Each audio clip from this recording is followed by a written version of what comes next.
Justice Aamir Farooq एक बार फिर इमरान खान की सजा मुअत्तल करने से भाग गए। इस्लामाबाद हाई कोर्ट में आज चेयरमैन तहरीक इंसाफ और साबिक वज़ीर आज़म इमरान खान की तोशाखाना केस में गैर कानूनी सजा के खिलाफ समाअत हुई।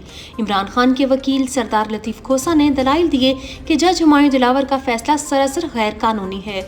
लतीफ़ खोसा ने कहा, आपको मैं बताता हूँ कि किस तरह हुमायूं दिलावर का केस सुनना नहीं बनता था। आप किताब खोलें और सेक्शन 192 और 193 पढ़ें। इस सजा को आज ही मुअत्तल किया जाए। चीफ जस्टिस आमिर फारूक ने ऑब्जर्वेशन दी कि सजा में गलतियां हुई हैं, जिसके बाद इलेक्शन कमीशन के वकील ने दलाइल दिए। इमरान खान के वकला के एहतजाज के बावजूद समाअत कल तक मुलतवी। सुप्रीम कोर्ट में तोशाखाना ट्रायल केस की समाअत। चीफ जस्टिस उमर अता बंदयाल की सरबराही में तोशाखाना ट्रायल केस की समाअत हुई। इमरान खान के वकील सरदार लतीफ़ खोसा ने बेंच के सामने दलाइल दिए। चीफ जस्टिस ने कहा, अभी हाई कोर्ट में समाअत जारी है, उनके फैसले का इंतजार कर लें, फिर हम समाअत करेंगे। हाई कोर्ट के कल तक समाअत मुलतवी करने के फैसले के बाद सुप्रीम कोर्ट ने भी समाअत गैर मुअय्यना मुद्दत तक मुलतवी कर दी। चीफ जस्टिस ने दौरान समाअत रिमार्क्स दिए, हम हुकूमत से चेयरमैन तहरीक इंसाफ की जेल में कंडीशन के बारे में भी सवाल करेंगे। अदालत ने इमरान खान की जेल सहूलियात पर रिपोर्ट तलब कर ली। वकील कत्ल केस में इमरान खान को गिरफ्तार नहीं किया जा सकता।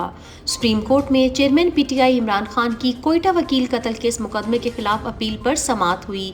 सुप्रीम कोर्ट ने केस को बगैर कार्रवाई गर्मियों की छुट्टियों के बाद तक मुलतवी कर दिया। सुप्रीम कोर्ट ने हुक्म दिया, इमरान खान को ना इस केस में गिरफ्तार किया जाएगा और ना ही वो JIT के सामने पेश होंगे।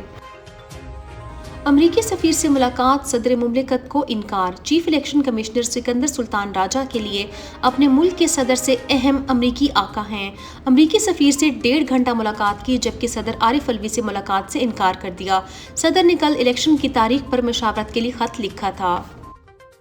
अमरीकी सफ़ीर और चीफ इलेक्शन कमिश्नर मुलाकात पर रद्द-ए-अमल। सेक्रेटरी इत्तलात तहरीक इंसाफ रऊफ हसन ने अमरीकी सफ़ीर और चीफ इलेक्शन कमिश्नर की मुलाकात पर तबसरा करते हुए कहा, अमरीकी सफ़ीर और चीफ इलेक्शन कमिश्नर जिन्होंने आइन और इसके तहत बनने वाले कवानीन की मुसलसल खिलाफ वर्जी की है के दरमियान होने वाली मुलाकात को तशवीश की निगाह से देखा जा रहा है। उम्मीद की जा रही थी कि अमरीका ऐसे शख्स को कानूनी हैसियत देने के लिए मंजर पर आने से बाज रहेगा जो आइन की खिलाफ वर्जी की अलामत के तौर पर पहचाना जाता है। इमरान दुश्मनी में अंधा फाशिस्ट मुखालिफ अस्पतालों पर हमलावर। सदर वुमेन विंग पंजाब और साबिका MNA डॉक्टर नौशीन हामिद के नए तामीर करदा अस्पताल और फार्मेसी पर रात गए पुलिस और रेंजर्स का हमला। अस्पताल में तोड़ फोड़ की। इस अस्पताल से कई लोग इलाज करवा रहे थे। फार्मेसी को भी नुकसान पहुंचाया। डॉक्टर नौशीन का जुर्म इमरान खान का साथ देना है। सेनेटर ओन अब्बास पप्पी लाहौर से अगवा। पाकिस्तान तहरीक इंसाफ के सदर जनूबी पंजाब सेनेटर ओन अब्बास पप्पी को 23 अगस्त को लाहौर से पुलिस ने अगवा किया। ओन अब्बास पप्पी का अभी तक कोई पता नहीं, ना ही किसी अदालत में पेश किया गया। इस जालमाना कार्रवाई के खिलाफ चेयरमैन सेनेट भी अभी तक खामोश हैं। फस्ताई कुव्वतें खवातीन कैदियों की आज़ादी से खौफज़दा। इंसदाद दहशतगर्दी अदालत में तहरीक इंसाफ की खवातीन कैदियों की जमानत पर केस की समाअत थी, मगर मुकदमात में मजीद दफात का इजाफा होने पर समाअत मुलतवी। अदालत ने वकला को दरखास्तों में नई दफात शामिल करने की हिदायत कर दी। केस को पीर तक मुलतवी कर रहे हैं ताकि आप नई दफात ऐड कर लें। जस्टिस वहीद खान, ये सिर्फ ताखीरी हरबे हैं, सरकारी वकील आज भी मौजूद नहीं।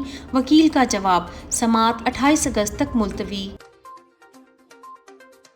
बिजली के बिलों से तंग अवाम खुदकुशियों पर मजबूर। PDM हुकूमत मुल्क को ऐसी दलदल में फंसा के गई जिससे निकलना गरीब अवाम के लिए नामुमकिन होता जा रहा है। गरीब शहरी का सिर्फ 1 पंखा और 2 एनर्जी सेवर का बिल 12,000 रुपये आ गया, जिससे तंग आकर शहरी रेलवे पटरी पर खुदकुशी करने पहुंच गया। ज़िले शाह के बेहमाना कत्ल को हादसा करार देने वाले निगरान वज़ीर सेहत की जाली अद्वियात पकड़ी गईं। निगरान वज़ीर सेहत पंजाब डॉक्टर जावेद अकरम की अहलिया की मलकियती कंपनी की तैयार करदा मेडिसन गैर मयारी और मिलावट शुदा निकली। हुकाम ने मेडिसन को मार्केट से वापस मंगवाने का कह दिया। ये मेडिसन सेहत के लिए खतरनाक करार। डॉलर की ट्रिपल सेंचुरी मुकम्मल। मुल्क की तारीख में पहली बार इंटरबैंक में डॉलर की कीमत 300 रुपये तक पहुंच गई। अदम एतमाद पेश किए जाने के वक्त यही कीमत 178 रुपये थी। मुल्क की तारीख की सबसे बड़ी सियासी इंजीनियरिंग की कीमत गरीब अवाम महंगाई और बेरोजगारी की सूरत में अदा कर रहे हैं। ادویات ایک بار پھر مہنگی، ڈرگ ریگولیٹری اتھارٹی نے ایک بار پھر ادویات کی قیمتوں میں بڑا اضافہ کر دیا۔ دمے کے مریضوں کے لیے انہیلر 1390 روپے، ہیپیٹائٹس کے انجیکشن کی قیمت 10,000 اور کینسر کے انجیکشن کی قیمت 3 لاکھ سے زائد کر دی گئی ہے۔